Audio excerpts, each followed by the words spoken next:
A very warm welcome to all of you. Today's topic of discussion is phylum Annelida. These are the examples of the Annelids phylum. First one is Nereis and the second one is Hirudinaria.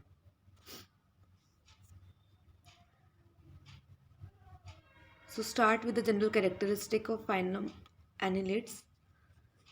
First one is habits and habitat.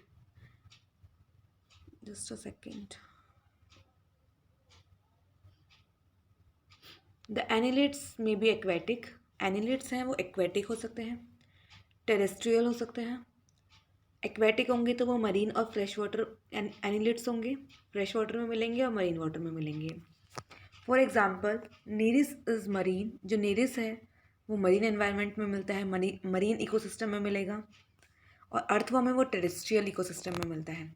Means जब बारिश आती है तो आप देखते हैं earthworm निकल आते हैं, तो वो किस में प्रेजेंट है? टेरेस्ट्रियल एरिया में प्रेजेंट है, ज़मीन में प्रेजेंट है. और hirudinaria is a fresh water annelids. जो आपका हीरोडिनेरिया है वो फ्रेश वाटर एनिलिड है. Most of the annelids are free living and some are parasitic in nature. Most of the annelids means most of the annelids की बात हो रही है, सभी की नहीं हो रही है. कुछ एनिलिड्स हैं वो फ्री लिविंग हैं एंड कुछ हैं वो पैरासाइटिक हैं. पैरासाइटिक है मीन्स उनको एक होस्ट चाहिए जिस पर वो अपना फीड कर सके, और कुछ फ्री लिविंग ऐसे ही घूमते रहते हैं. तो Hirudinaria is a blood sucking leech is a common ectoparasite. जो हिरोडिनेरिया है वो ब्लड सकिंग लीच है, इज़ अ कॉमन एक्टोपैरासाइट. जो कॉमनली आप देख सकते हैं हिरोडिनेरिया को.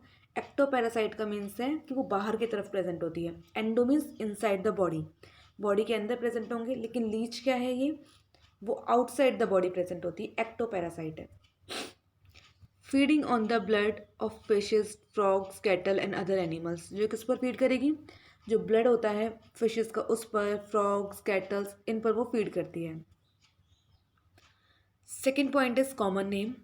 The annelids are commonly called segmental worms. जो एनिलिड्स हैं उनको हम कॉमनली सेगमेंटल वॉर्म्स कहते हैं, क्योंकि जो इनकी बॉडी है वो सेगमेंट्स में डिवाइडेड है. इस तरीके की सेगमेंट्स इनकी बॉडी में आपको देखने को मिलते हैं.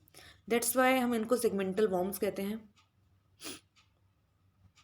Third point is body symmetry. The members of phylum Annelida exhibit the bilateral symmetry.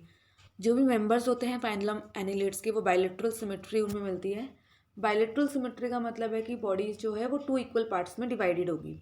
अगर बॉडी को आप कट करते हो एनिलिड्स की तो वो 2 इक्वल पार्ट में डिवाइडेड हो जाएगी. तो उसका मतलब यही होता है bilateral symmetry. Fourth point is organ level of organisation. They exhibit organ system level of organisation. जो भी मेंबर्स होते हैं उसमें organ system level of organisation present होता है. ऑर्गन सिस्टम का मतलब है एक वेल डिफाइंड सिस्टम प्रेजेंट होगा, like respiratory system, digestive system, circulatory system. तो एक सिस्टम लेवल जैसे हमारी बॉडी में है पूरा, तो वो सब प्रेजेंट होता है. Fifth point is germ layers. These are the triploblastic animals. ये मेंबर्स हैं वो ट्रिप्लोब्लास्टिक एनिमल्स हैं. मीन्स एक्टोडर्म, मीजोडर्म और एंडोडर्म 3 लेयर्स आपको पढ़ाई थी इंट्रोडक्शन में, तो वो इसमें प्रेजेंट होंगी. Six point is segmentation. Wait a minute.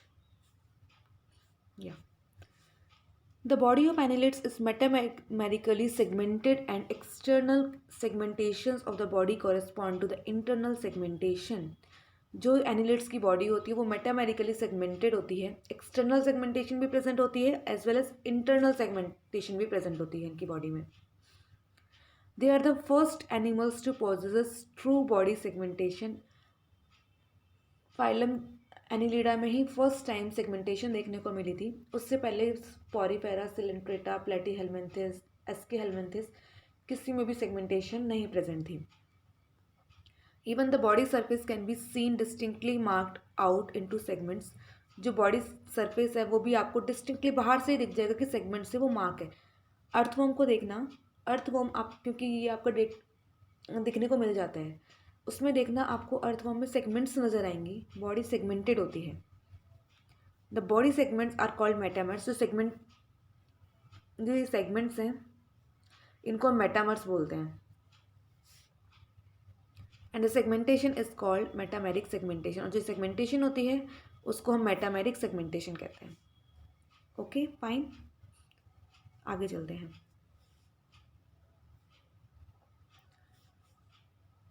Seventh point is body.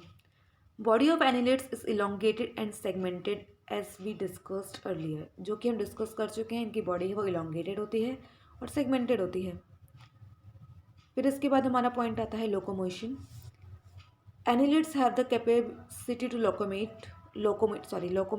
locomote, whether they are terrestrial or aquatic. Their body wall is muscular and hence possesses muscles which are able to bring motion in the body.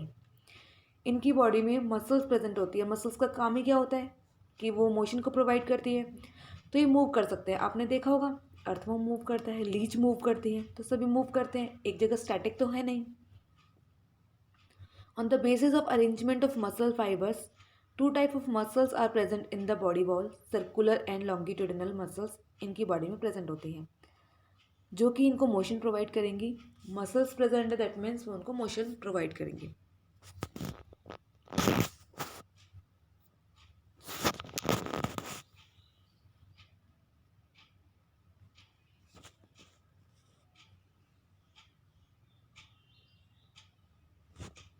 Some aquatic annelids also possess locomotory or appendages.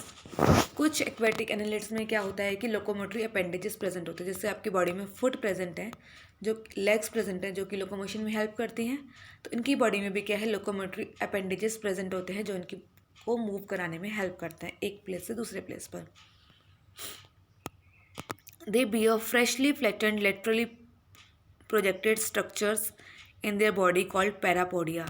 इनकी जो body होती है annelids की, उसमें एक ऐसे external structures present होती हैं एक्वेटिक एनिलिड्स में जिनको हम पैरापोडिया कहते हैं. जो किस में हेल्प करेंगी पैरापोडिया? लोकोमोशन में हेल्प करती है.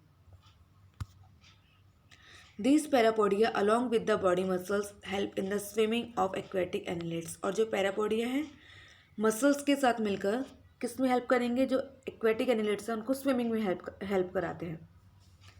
These parapodia along with body muscles help aquatic annelids to swim. Parapodia are absent in Hirudinaria. Earthworm bear chitinous setae. जो ये पैरापोडिया हैं हिरोडिनेरिया में एब्सेंट होती हैं, उसमें प्रेजेंट नहीं होती हैं. और जो अर्थवर्म है उसमें सीटे प्रेजेंट होते हैं. काइटिनस मीन्स वो काइटिन के मिलके बने होते हैं. Next 9th point is digestive system. जो डाइजेस्टिव सिस्टम होता है वो कंप्लीट होता है, मीन्स माउथ होगा और वो माउथ किस पे जाके टर्मिनेट होगा? एनएस पे टर्मिनेट होगा. And contains distinct mouth and anus at opposite end. ये अर्थवर्म की बॉडी है, इस एंड पर माउथ प्रेजेंट है तो इस वाले एंड पर एनएस प्रेजेंट है. तो अपोजिट एंड पर प्रेजेंट है, ऐसा नहीं कि यहीं पर माउथ है और यहीं पर ही एनएस है. The digestion of food is entirely extra cellular. जो डाइजेशन है वो एक्स्ट्रा सेलुलर है, मीन्स कहाँ पर होगा? सेल के आउटसाइड होगा. तो taking place outside the cell in the cavity of digestive tract.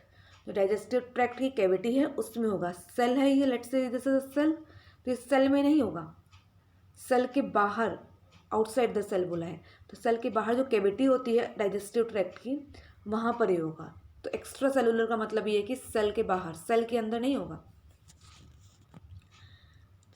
10th point is circulatory system. Blood vascular system is usually closed. जो ब्लड वेस्कुलर सिस्टम होता है वह क्लोज टाइप का होता है. रेस्पिरेटरी पिगमेंट्स आइदर हीमोग्लोबिन और इराइथ्रोक्रियोरिन.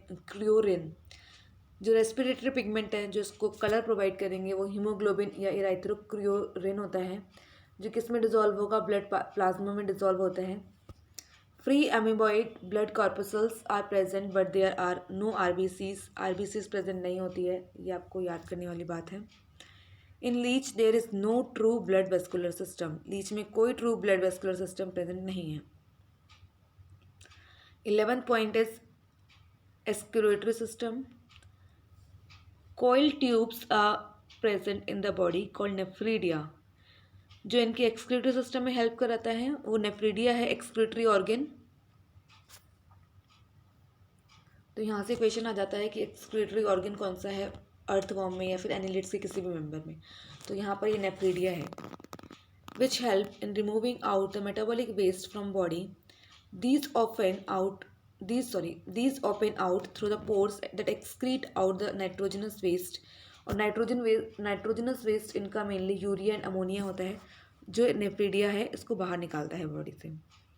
तो nephridia also help in maintaining the body fluid and salt concentration, hence nephridia is the excretion as well as osmoregulation. Help करता है इसमें। ऑस्मो रेगुलेशन मीन्स वाटर को balance करता है, excretion में तो करेगा removal of waste material. Next point is nervous system.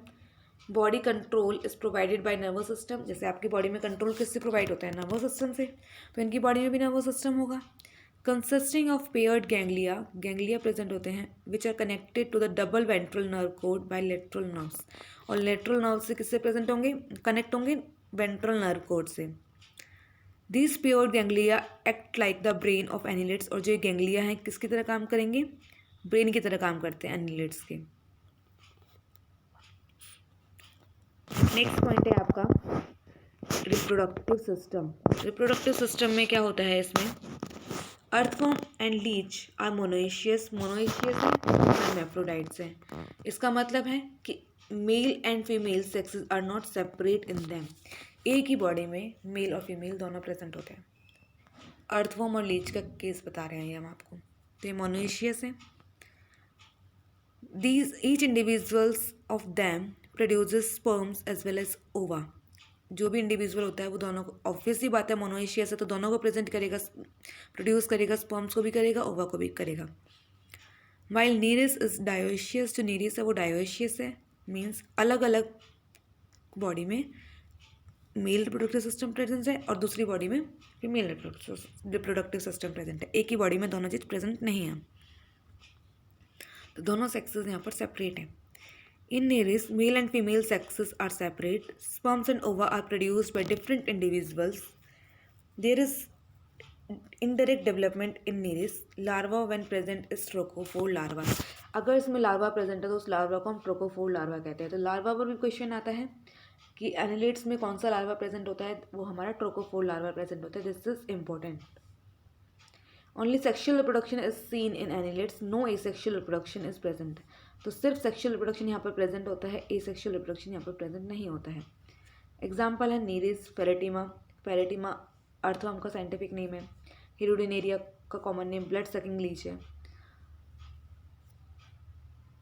Okay fine, thank you so much.